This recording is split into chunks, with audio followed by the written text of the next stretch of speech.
봄철을 맞아서 이제 우리가 마가복음을 통해서 또 하나님의 음성을 듣기 원합니다.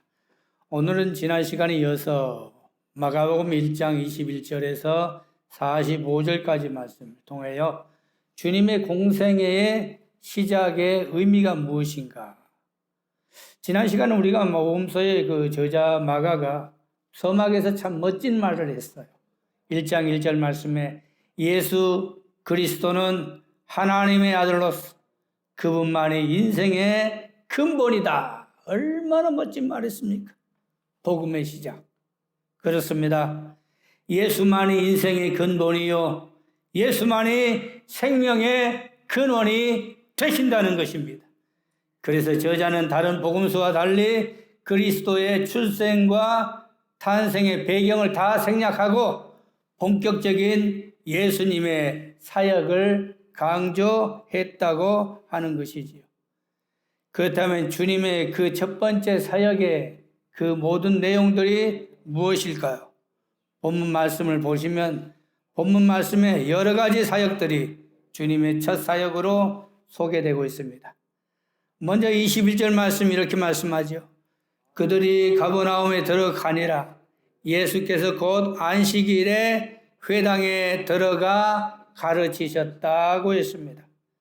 당시 가버나움이라고 하는 지역은 갈릴리에서 동서남북의 중심 도시였습니다. 그래서 그곳에 회당도 있고 또 로마의 쇠관도 그곳에 있었습니다. 그렇기 때문에 그 세리인 마태가 그곳에 정착해 있었고 제자가 되었던 것이지요. 또 그뿐입니까? 어부인 베드로 그리고 안드레, 야고보, 요한 이들이 그곳에 거주하였기에 주님의 사역은 자연적으로 가버나움이 중심 베이스 캠프가 되었다고 하는 것이지요. 그런데 오늘 본문 말씀 보십시오. 저자가 말씀하고 강조하는 게 무엇입니까? 주님의 사역이 어디서 출발했다고 그랬습니까? 바로 가르침에서 시작되셨다고 말씀했습니다. 그렇습니다. 주님은 치료와 회복 사역 전에 먼저 가르치시는 것을 우선으로 하셨다고 했습니다. 그래서 가버나움 회당에 들어가 가르치셨다고 말씀하고 있지요. 그럼 도대체 주님이 당시에 무엇을 가르치셨을까? 물론 본문에는 어떤 것을 가르쳤다는 것은 없어요. 그런데 1장 말씀을 쭉 보니까 지연한 앞전에 15절에 주님이 외치신 첫 설교가 하나님의 나라였다고 하는 것입니다. 15절 말씀에 이렇게 말하죠. 이르시되 때가 찼고 하나님의 나라가 가까이 왔으니 회개하고 복음을 믿어라. 하나님의 나라에 대한 주제를 가지고 분명히 말씀하셨을 것입니다. 아마 그렇기 때문에 그 말씀을 들은 백성들이 놀랐다고 본문은 말씀하고 있죠. 왜? 과거의 서기관들의 가르침과 달리 그 복음의 핵심이 하나님의 나라에 대한 것이기 때문에 그들이 그것에 놀랐다고 소개하고 있습니다. 그렇다면 그 놀람이 어디서 나왔을까요? 주제가 달랐었을까요? 주님의 권위가 있었기 때문이라는 것을 말씀하고 있죠. 주님이 가진 권위가 어떤 권위였을까요? 그것은 바로 말씀의 권위라는 거죠. 로고스, 곧 주님 그 자체의 말씀의 권위가 있었기에 그 말씀의 권위에는 능력이 있었다고 하는 것입니다. 말만이 아닌 그리스도의 능력, 바로 그것에 그들이 놀랐다고 본문은 말씀하고 있죠. 그러게 24절 말씀해 보십시오. 마침 말씀을 전할 때 마침 사건 하나가 터지죠. 마침 그들의 회당에 더러운 귀신 들린 사람이 있어 소리 질러 이르되 라고 말씀하고 있습니다. 여러분, 귀신 들린 자 상대해 보신 적 있으시나요? 저는 한국에서 목회할 때 귀신 들린 자 참 많이 상대해 봤어요. 정말 귀신 들린 자가 조그마한 연약한 자가 귀신이 들려도요 얼마나 힘이 세는지 장정 열이 달라들어도 꼼짝 못합니다. 그리고 얼마나 머리가 영리한지 그 말하는 걸 보면 척척척척 간파를 해요. 그런데요, 그 귀신 들린 자를 주님이 말씀 한마디로 딱 제압해 버리시는 거예요. 그 귀신 들린 자를 꾸짖어. 그리고 치유하고 온전케 했다고 본문은 말씀하고 있습니다. 그렇습니다. 주님의 권위, 말씀의 능력, 바로 그것이 주님이 우리 구세주라고 하는 것을 오늘 의미하고 있는 것이죠. 그러자 28절 말씀에 이 소문이 순식간에 퍼졌다고 그랬어요. 순식간에 예수의 소문이 온 갈릴리 사방에 퍼지더라. 퍼지면서 모든 병자와 귀신 들린 자들이 주님께 몰려왔습니다. 그러자 그들을 주님이 하나하나 다 고치시고 그리고 회복해 주심으로 전도하셨다고 했습니다. 그리고 이어서 29절 말씀으로 보십시다. 회당에서 나와 곧 야고보와 요한과 함께 시몬과 안드레의 집에 들어가시니 시몬의 장모가 열병으로 누워 있는지라 사람들이 곧 그 여자에 대하여 예수께 여짜온대라고 말씀하고 있습니다. 오늘 본문 말씀해 보니까 우리가 좀 생각해 볼 수 있는 것이 있습니다. 베드로가 주님께 소명을 받자마자 16절 모두 다 버려두고 주를 쫓았다고 했습니다. 그물 버려두고 그리고 잡은 물고기 버려두고 다 쫓았어요. 그냥 오해될 수 있는 것이요, 베드로가 가정까지 버렸을까요? 생각해 보십시오. 많은 사람들은 가정까지 버렸다고 말하는데 가정까지 버렸다면 오늘 이 본문 말씀은 전혀 관계없는 말씀일 수 있어요. 그런데 오늘 이 말씀에서 우리가 생각할 수 있는 것은 베드로의 거주지가 가버나움이라면 베드로의 장모의 열병은 큰 교훈이 될 수 있다고 하는 것입니다. 그런 본문에서 저자인 마가가 강조하고픈 베드로의 장모의 열병에 대한 치유는 무엇을 의미하는 것입니까? 여러분, 열병이라고 하니까 많은 사람들이 말하는데 지금의 아마 장티푸스 정도 아마 그런 그 유사한 병 같아요. 장티푸스 병은 지금이야 뭐 큰 병은 아니지만 옛날은 무서운 전염병이었어요. 그렇기 때문에 장티푸스 잘못 걸리면 집안 전체를 다 태웁니다. 아마 그런 일이 많이 있었을 거예요. 그러니까 생각해 보십시오. 의술이 발달되지 않은 그때의 열병이라고 하는 것은 얼마나 무서운 병이었겠느냐. 한 사람으로 인하여 집안 전체가 다 망가뜨릴 수 있는 그러한 병에 걸렸습니다. 그것도 남성 위주의 유대 사회에서 노인인 여성이 열병에 걸렸다면 이 병은 규례상 어려운 처지였다는 것을 우리가 아셔야 합니다. 그러함에도 주님이 이 여인의 손을 만지시고 치료해 주심으로 나약하고 소외된 자를 감싸주시는 주님의 진정한 사랑이 무엇인가 하는 것을 보여주시는 말씀이 오늘 본문 말씀이죠.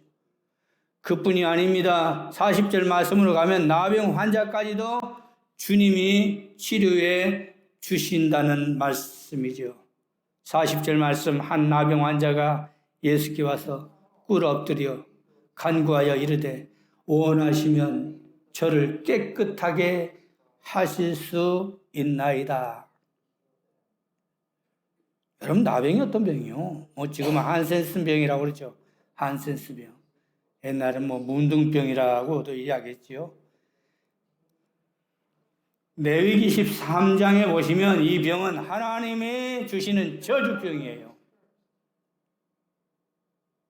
그래서 이 병에 걸리면 옷을 찢고 머리를 풀며 윗입술을 가리고 외치기를 부정하다 부정하다 하면서 그 집단 사회에 함께할 수 없는 병에 걸린 나 환자. 그러므로 그는 부정하였기에 혼자 살되 진영 밖에서 살라고 했다고 하는 것입니다. 그러니 이 나병 환자가 얼마나 힘들고 외롭고 처절한 가운데 주님을 찾아왔겠느냐는 거예요. 그런 그가 주님께 오자 주님이 42절 말씀, 그 나병이 그 사람에게 떠나가고 깨끗하여 졌다고 했습니다. 그런데 이 나병 환자를 바라보시는 주님의 마음이 얼마나 아프셨는지 주님은 이렇게 말하죠. 내가 원하노니 깨끗함을 받아라. 그럼 주님이 이 땅에 오신 목적이 오늘 말씀 속에 나오는 많은 병자들만을 고치시기 위해 의원으로 오셨을까요? 아니죠. 주님이 이 땅에 오신 목적은 병든 자들을 고치시기 위해 오신 것이 아니라 병뿐만 아니라 심령의 고통에 모든 자들을 다 회복하시기 위해 오신 주님이신 줄 믿습니다. 그러기에 주님은 오늘 오신 그 목적을 분명히 말씀하시면서 오늘 저자 마가는 이 하나님의 말씀을 그가 전하면서 주님의 첫 사역이 주는 의미가 무엇인가를 우리에게 던지고 있다는 것입니다. 그렇다면 주님이 보이신 그 첫 사역 속에서 우리에게 주는 의미가 무엇일까? 바로 그것은 주님만이 오실 메시아라고 하는 것을 분명히 강조하고 싶었다는 것이죠. 여러분 본문 24절 말씀 보십시오. 귀신 들린 자가 주님을 부르는 호칭 말씀이 나사렛 예수여 우리가 당신과 무슨 상관이 있나이까? 우리를 멸하러 왔나이까? 나는 당신이 누구인 줄 아노니 하나님의 거룩한 자입니다. 근데 이때 왜 주님을 부르는 호칭이 나사렛 예수라고 부르고 있어요? 여러분 나사렛과 메시아는 전혀 관계없는 지명이에요. 메시아와 관계 있는 지명이라면 베들레헴이라고 해야죠. 베들레헴 예수여라고 말해야지 지금까지 예언의 말씀대로의 메시아인 것을 증거하는데 오늘 귀신 들린 자는 나사렛 예수여라고 전혀 메시아와 상관없는 호칭을 사용했습니다. 그러함에도 오늘 마가는 나사렛 예수라고 하는 것을 강조하고 있다는 거죠. 왜 나사렛이 중요합니까? 나사렛이라고 하는 지역은 갈릴리 북쪽에 있는 깡촌이요. 얼마나 깡촌이면 갈릴리 사람조차도 인정하지 않는 총구석이에요. 그런데 그곳에서 주님이 자라셨다는 거예요. 그러기에 주님의 별명을 나사렛 예수라고 불려졌던 것입니다.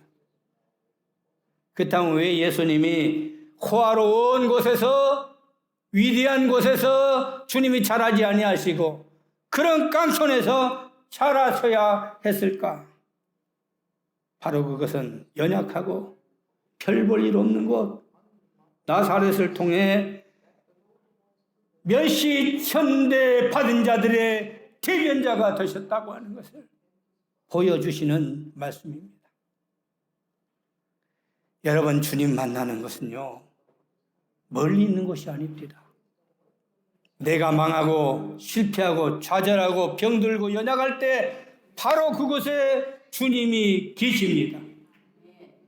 우리의 위로자가 되시고 우리의 연약함에 소망을 주시는 주님. 그러기에 귀신에 눌린 자들을 치료하시고 병든 자들을 회복해 하시고 연약한 자들에게 소망을 주시기 위해 주님께서 오늘 주님의 사역을 통하여 오실 메시아의 사역이 무엇인가를 보여주셨다고 하는 것입니다. 주님의 사역을 통해 주님은 오실 메시아로서의 우리의 연약함을 손수 담당하시고 우리의 위로자가 되시기 때문에 오늘 마가는 1장 1절에 하나님의 아들 예수 그리스도라고 하는 것을 분명히 강조하면서 그분이 우리의 위로자요 인생의 근본이라는 것을 말씀했다고 하는 것이죠. 그렇기 때문에 그 주님은 권위와 능력이 있는 분이라고 하는 하나님의 아들임을 분명히 말씀했지요. 그런 주님이 바라시는 것이 무엇일까요? 오늘 나병 환자에게 하셨던 말씀처럼 내가 원하노니 깨끗함을 받으라. 오늘도 여러분의 삶에 어렵고 힘든 것이 있으십니까? 주님은 그런 여러분을 보시고 내가 원하노니 깨끗함을 받으라고 오늘도 주님이 여러분을 손수 붙잡아 주시는 줄 믿습니다. 오늘 본문에 나와 있는 많은 병자들, 어떤 처지에 있던 어떤 환경에 있던 모두가 다 연약한 자들입니다. 지금 우리의 삶이 오늘 이 병자와 같이 어떤 처지에 있든지 힘들고 고통스럽고 그리고 멸시천대받는 가운데 있다면 오늘 그런 우리에게 주님은 내가 원하노니 깨끗함을 받으라고 위로해 주시는 줄 믿습니다. 당시 나병 환자에게 있어서의 완치의 선언은 오직 제사장밖에 할 수 없었어요. 그런데 주님은 제사장이 할 수 있는 그 권위를 가지고 내가 원하노니 깨끗함을 받으라고 말씀했다면 무엇을 의미하는 걸까요? 주님의 능력, 주님의 권위는 하나님의 아들의 권위이기 때문에 그분은 히브리서 말씀처럼 영원한 대제사장으로서 나병 환자를 치유하시는 고난을 가졌음을 알리셨다고 하는 것입니다.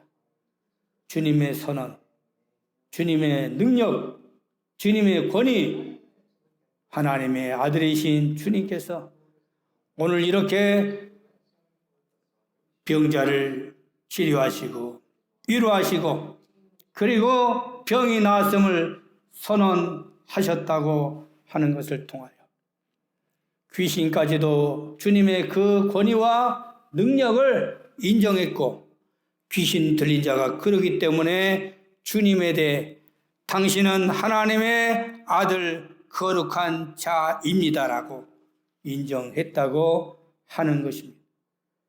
그러므로 오늘 마가가 이 말씀을 통하여 말하고자 하는 결론이 무엇이겠습니까? 바로 그것은 주 예수 그리스도의 이 귀한 복음을 만방에 알림으로 연약한 자의 친구가 되시고 고통당한 자의 위로자가 되시는 분은 우리 주 예수 그리스도라고 하는 것을 분명히 하고 싶었다고 하는 것입니다. 그러므로 38절에 이르시되 우리가 다른 가까운 마을들로 가자.